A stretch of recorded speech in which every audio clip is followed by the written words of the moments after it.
Hello viewers, Super GT here. Welcome to a news video for Forza Motorsport 7. So we're in the month of August. We're going to be getting a very big update. Now this is what Turn 10 are describing as one of the biggest updates in Forza Motorsport history. So we're going to check it out, have a look at what has been added. To me, two big things stick out. The main things I'm seeing are a lot of tweaks to the drift system, the way the drift works. That's totally been reworked.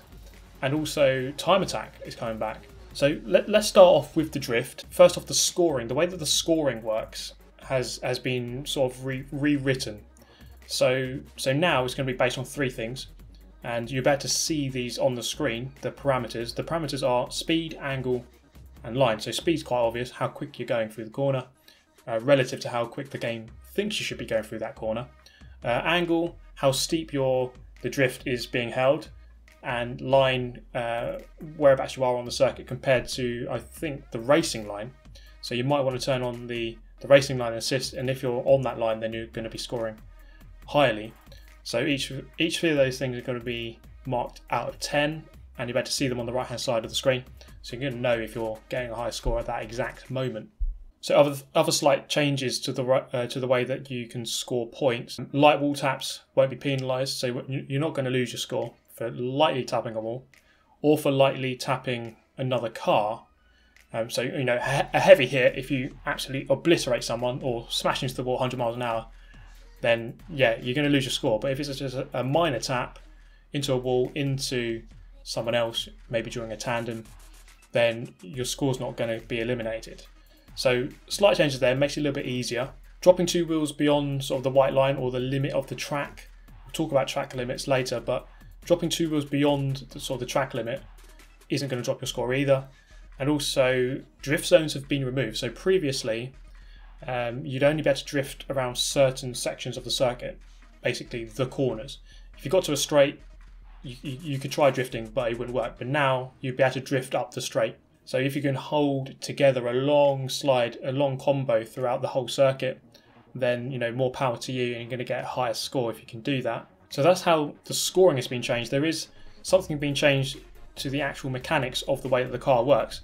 So they've added a upgrade part called the drift springs and dampers. So you install that onto your car, and this gives you the option to go into the tuning menu and change your steering angle. So the steering angle option won't appear unless you install that drift springs and dampers. So install that, you get the option, so you can put your car steering angle up to 60 degrees. So that, I mean, your wheels will be able to steer very sharply, which basically means you'll be able to hold a much steeper drift. So all of these changes, all in all, are going to make drifting a lot more user friendly. For me, I mean, I don't drift, but I'm going to give it a go now, I think, because I'm kind of rubbish at it. And maybe now with these changes, it might be a lot easier. So perhaps this will see a shift in attention. Maybe some people go over to drifting, and it should make it a lot easier and more user friendly. So in conjunction with all of that, there is the Formula Drift car pack. So on the Forza Weekly a couple of days ago, they showed the car pack off in Forza Horizon 4, but you're about to get it in Forza 7 as well by pre-ordering Horizon 4. So that's all the drift stuff.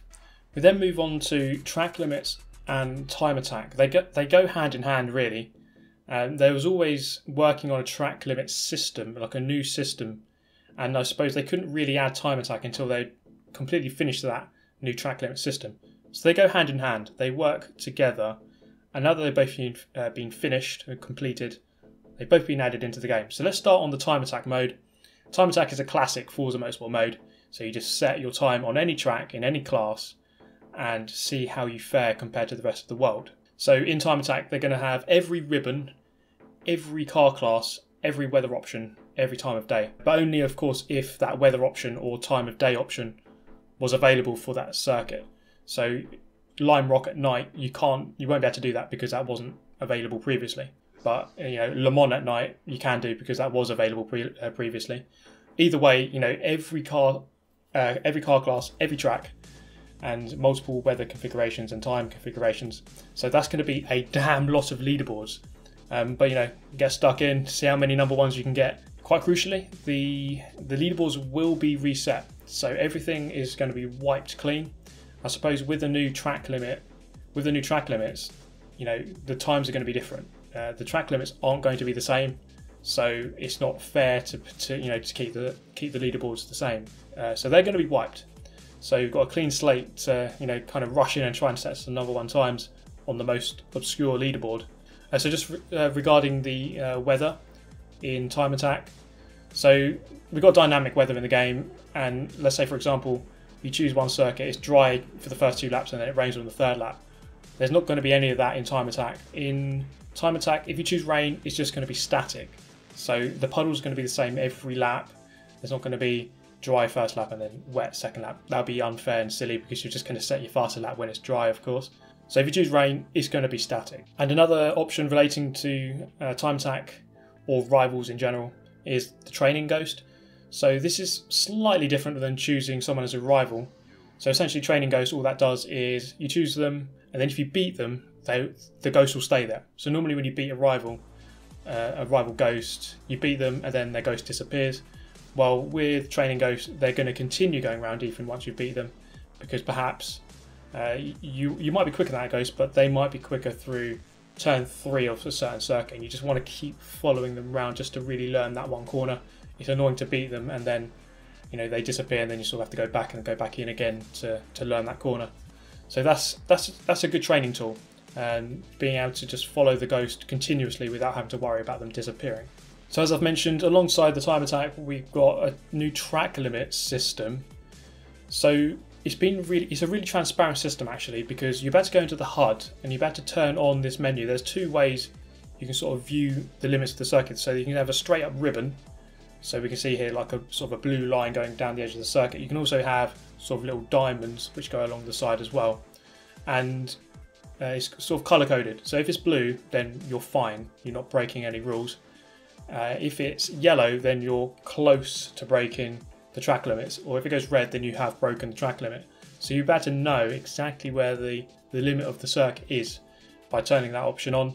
That's a very good tool for anyone who's trying to set an absolute fast lap time, so you know exactly what you can get away with and what you can't. So they mentioned on the stream that there's a sort of a basic rule in terms of breaking the track limits, and that is 3 wheels beyond the line and you've gone dirty. You've got a dirty lap.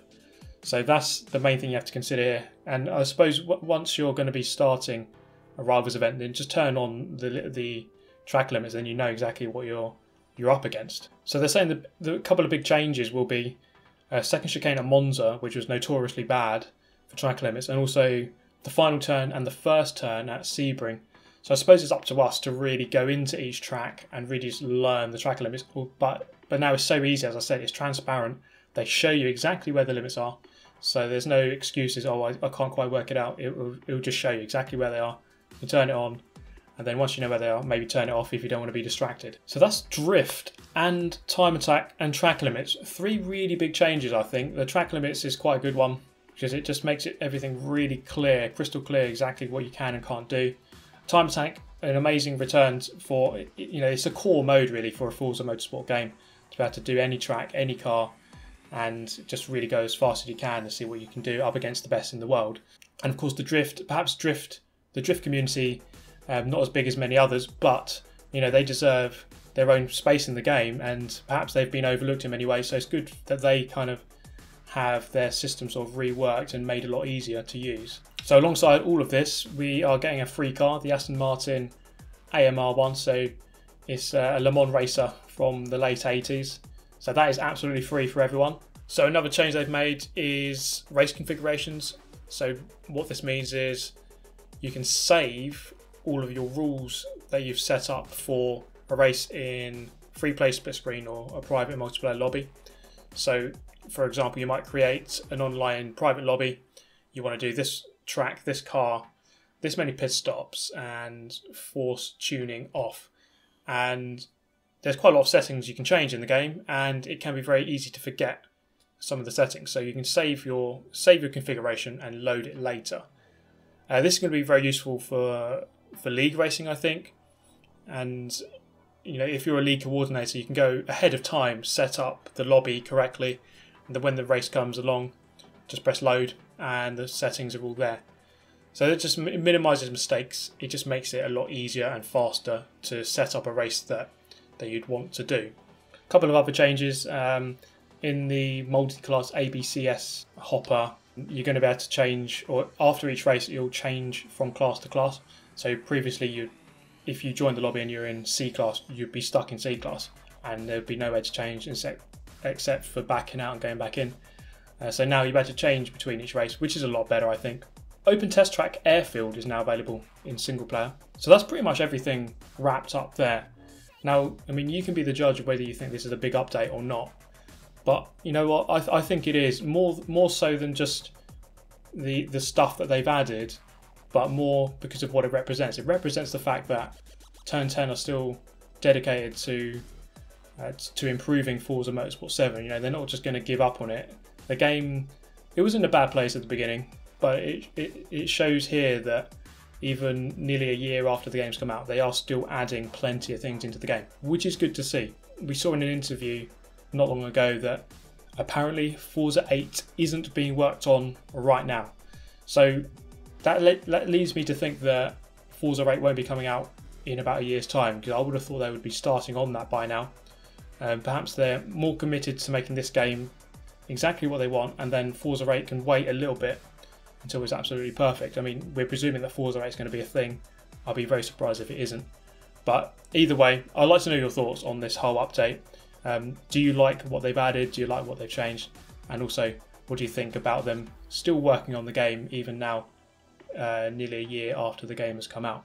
Perhaps one thing that I'm missing that I really liked in the previous Forza games, I think it was like from Forza 2 to Forza 4 mainly, is overall leaderboards. It's just something that's kind of been overlooked, and I'm not sure that many people really bother with this, but I always liked to be able to see my score on an overall scale. So essentially what it did, if you didn't set a time on a track, your time would be half an hour. If you did set a time, then you'll go down to whatever you set, whatever your time is, so it might be 2 minutes or whatever. So anyone who set lots of times would slowly work their way up the leaderboards, and if you divide it up by class, you can see who's the quickest person in each class. And I just felt like it was a good way to sort of monitor sort of the overall pace of people in the world. Whether or not we'll see that back, I don't know, but that's a requested feature from me at least. And of course, I'd like to know what you think. Anything that you'd like to see added into the game, something new or something that was in previous titles of Forza Motorsport. But yeah, that wraps up the video. I do hope you found it useful. Do subscribe for more content, because I'm going to be probably making a couple of drift videos on this. I'm going to have a look at it, test it out, see what I can do. I'm not really a drifter, but maybe with this update I might be able to do something resembling some good drifting. Maybe. Anyway though, I do hope you enjoyed it. Hit the like button if you did, and I shall see you next time. Thank you for watching. Goodbye.